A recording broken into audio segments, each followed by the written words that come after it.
O líder, inclusive, da oposição na Câmara dos Deputados, fez uma série de afirmações. Inclusive, a gente vai trazer em detalhes para você que acompanha a programação da Jovem Pan News. Ele disse que o Brasil presencia uma escalada de perseguição política contra os conservadores.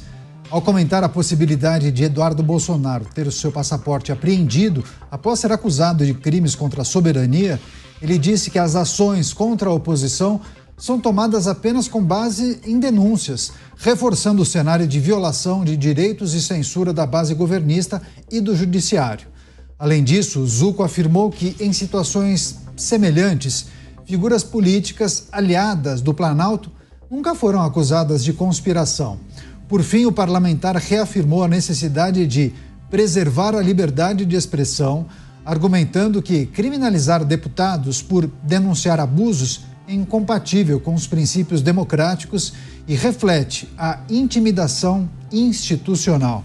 Bem, deputado Zucco, que é uma figura importante da oposição, líder inclusive da oposição, trazendo as suas manifestações, dizendo que existe uma perseguição contra parlamentares da oposição e estaria, inclusive, num processo de escalada. O Cristiano Beraldo está ao vivo, já conectado com a gente, vai trazer suas impressões. A gente vem observando, cada vez mais integrantes da oposição se manifestando, fazendo os alertas sobre o que acontece no país. E parece que esse episódio que envolve Eduardo Bolsonaro pode ser um ponto de virada, inclusive, nesse tipo de alerta que os conservadores e liberais têm feito, Segundo ele, a escalada está cada vez mais preocupando a classe política no Brasil, sobretudo a oposição. Beraldo, bem-vindo mais uma vez. Boa noite, Caniato. Boa noite à nossa audiência que nos prestigia diariamente aqui nos Pingos nos Is. Boa noite aos meus colegas de bancada.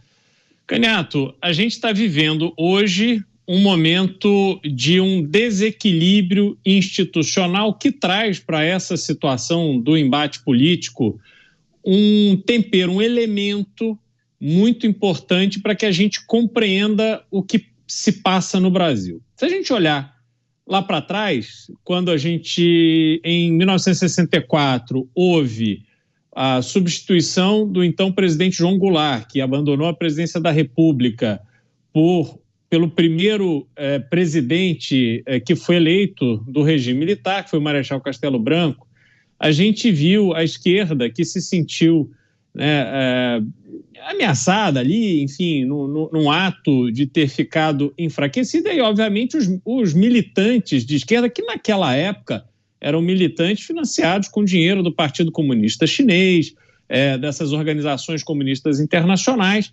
eles foram para cima do regime. Obviamente foi uma escalada, foi aumentando a tensão e aumentando a violência ao longo do tempo, e fizeram muitas acusações ao governo. Tentaram derrubar o governo, essa é a verdade. Chegaram a matar e a sequestrar, trocaram o embaixador americano sequestrado por presos, criminosos presos que atuavam de forma criminosa em favor dos comunistas, e fizeram tudo o que puderam para derrubar o então governo militar.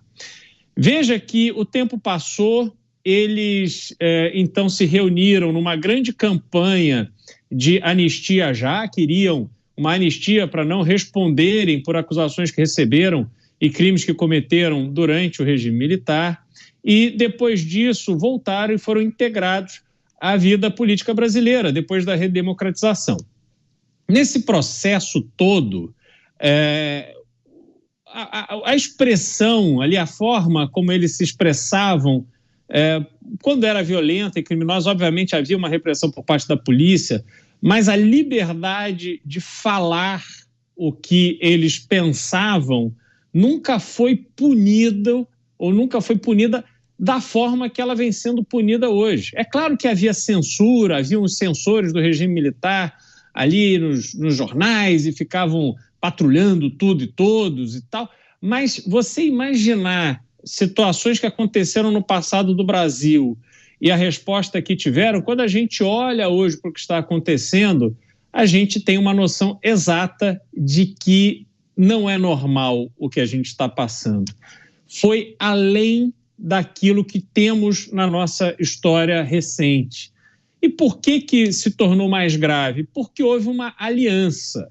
Primeiro, houve o uso, né, dessa forma de expressão de que se você não concorda comigo, você é meu inimigo. Se você não concorda com o que eu falo, você é um fascista. E aí teve a associação desses conceitos com consequências judiciais. E aí temos a confusão que vivemos hoje, Canhoto. Pois é isso. A gente vai trazer as análises sobre vários aspectos que envolvem esses alertas e essas denúncias que vêm sendo feitas por parlamentares da oposição.